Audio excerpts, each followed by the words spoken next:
Ibihe byiza nshuti bakunzi ba HP TV Rwanda ni by'agaciro kwa mukomeje kubana natwe nanone twongeye kubashimira mwe wamaze gukora subscribe turagushimiye ariko nawe utarayikora wayikora kugira ngo ibiganiro byiza hano dukora bijya bikugeraho kandi ku gihe. Nitwa Ruben Masengesho ngatse kubagezaho amakuru agezweho muri aya masaha.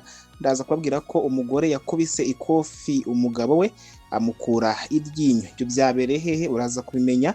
Mu karere ka Ngoma abanyeshuri baherutse gukubita animatrice bakatiwe gufungwa. Hanze Rwanda twaza kubabwira ko AFC M23 yireguye kuri FARDC yayishinje kwicira abaturage 10 muri Rucuru. Twaza kujya mahanga ya kure tubabwire yuko Amerika yafatiye ibihano perezida wa Cuba n'umuryango we.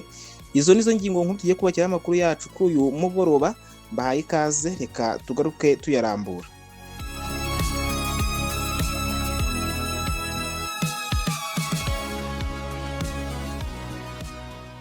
Amakuru yacu katuyarambe duhereye kuri inkuru ivuga yuko umugore yakubise ikofi umugabo we amukura iryinyo. Byabereye mu karere ka Ruhango. Nteziyaremye Ildefonse imyaka 60 arashinja umugore we kumukubita ikofi akamukura iryinyo. Ni mu gihe umugore we avuga ko yabitewe n'uburakari bw'uko yamusanganye indaya mu buriri.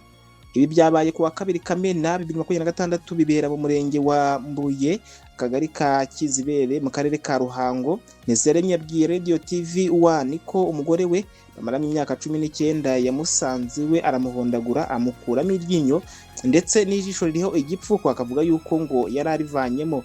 Yagize ati umugore wanjye yankubise mu musaya iryinyo ryaracitse.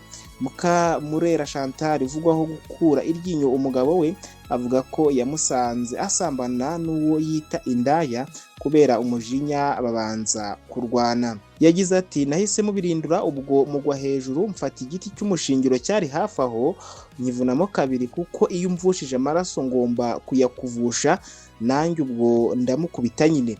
Akomeza agira ati yabanje kuzana indaya birwana mu nzu hariya nagiye mu itsinda nje abarinjye bakingurira mbakuramo maze kubakinguza narabashoreye mbageza kwa mudugudu. Abaturanyi b'uyu muryango bavuga ko usanzwe ubana mu makimbirane bitewe no gucana inyuma. Uyu mugabo we ntiyemera ko ari indaya yari yazanye mu rugo ahubwo ngo ni umugore basanzwe ari inshuti.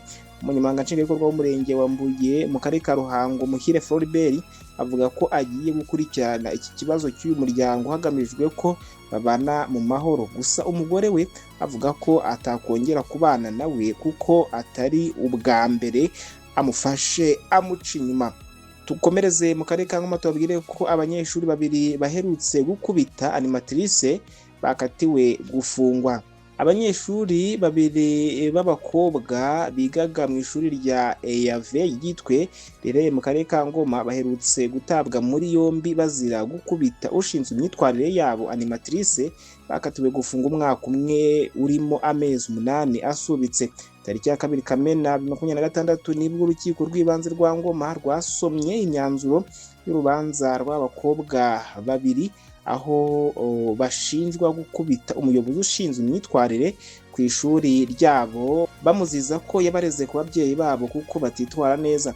Tariki ya 7 Gicurasi 2026 nibwo bamukubise umukoropesho mu mutwe baramukomeretsa bahita baturuka baza gusangwa mu ishyamba aho bari bihishe.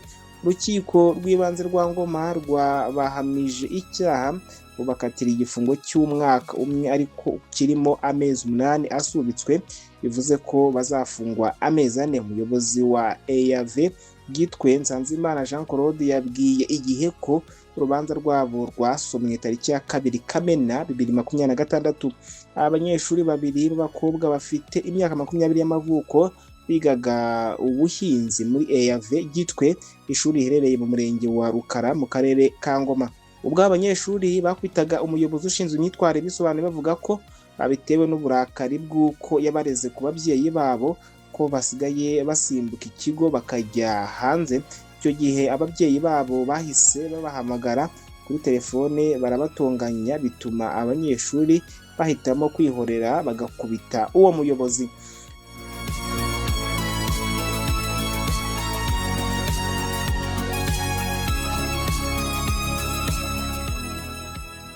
Reka dukomeze kuri nkuru tubabwire ko AFC M23 yireguye kuri FARDC yayishinje kwica abaturage 10 muri Rucuru. ihuriro AFC M23 ryahakanye ryivuye inyuma ibirego by'ingabo za Repubulika ya Demokarasi ya Kongo zarishinje kwica abaturage 10 mu gace ka Kiseguru muri teritwari ya Rucuru mu ntara ya Kivu y'Amajyaruguru. Ku wa 3 Kamena 2026 FARDC yasohoye itangazo rivuga ko ku wa 2 Kamena abaturage biciwe mu gace ka Kiseguru hafi ya pariki y'igihugu ya Virunga muri groupement ya Binza shoferi ya Bwito. Muri iryo tangazo yavuze ko abo baturage bishwe nabo yise ibyihebe byo mwihuriro RDF AFC M23, yungamo ko hari abandi baturage batawe muri yombi bakajyanwa muri gereza nkuru ya Kinyangambi iri Rucuru centre bashinjwa kuba abarwanyi ba FDLR. AFC M23 biciye muri Lawrence Kanyuka uyivugira yahakanye biriya birego bya FARDC yagaragaje nk'ibidafite ishingiro, ivuga ko bifite intego za politike. Kanyuka yagaragaje ko ibyatangajwe n'igisirikare cya RDC biri mu bukangurambaga bwo gukwirakwiza amakuru y'ibinyoma kugira ngo ubutegetsi bwa Kinshasa buyobye ibitekerezo by'abaturage n'amahanga. AFC M23 yavuze ko bitangaje kubona Kinshasa yigaragaza nk'irengera abasivili mu gihe ingabo zayo zimaze igihe zikora ibikorwa bya gisirikare byashyize abaturage mu kaga. AFC M23 yavuze kandi ko ibi birego bishya biri mu buryo busanzwe bukoreshwa na leta ya Kinshasa bwo guhimba inkuru zigamije guhisha ibyo yise kunanirwa gukemura ikibazo cy'umutekano no guhisha uruhare rw'ingabo zayo mu izamba ry'umutekano mu burasirazuba bwa Kongo. Uyu mutwe washimangiye ko gikomeje kubahiriza amategeko mpuzamahanga arengera abasivili no gushaka umuti urambye w'ibibazo bimaze imyaka myinshi burasirazuba bwa Kongo. Amakuru yacu umunyemerere tuyasoreze kuri inkuru ivuga yuko Amerika yafatiye ibihano perezida wa Cuba n'umuryango we. Leta Zunze Ubumwe za Amerika zatangaje ko zafatiye ibihano by'ubukungu perezida wa Cuba Miguel Diaz-Canel n'abo mu muryango we ndetse n'abo mu muryango w'uwahoze ayobora iki gihugu Fidel Castro. Bamwe mu bafatiwe ibihano harimo umwana ndetse n'umwuzukuru wa Rura Castro. Abandi bafatiwe ibihano barimo perezida wa Cuba Miguel Diaz-Canel ndetse n'umwana w'umugore we, abakozi ba Minisiteri y'Ingabo ndetse n'abandi bayobozi. Kuva ku ngoma ya kabiri ya Perezida Trump, umwuka mubi wo hagati ya Amerika na Cuba wongeye kwiyongera ndetse bigera naho asinya iteka rigena ko ashobora gushyiraho imisoro ihanitse cyane ku bicuruzwa bituruka mu gihugu icyo ari cyo cyose kizajya cyohereza peteroli muri Cuba.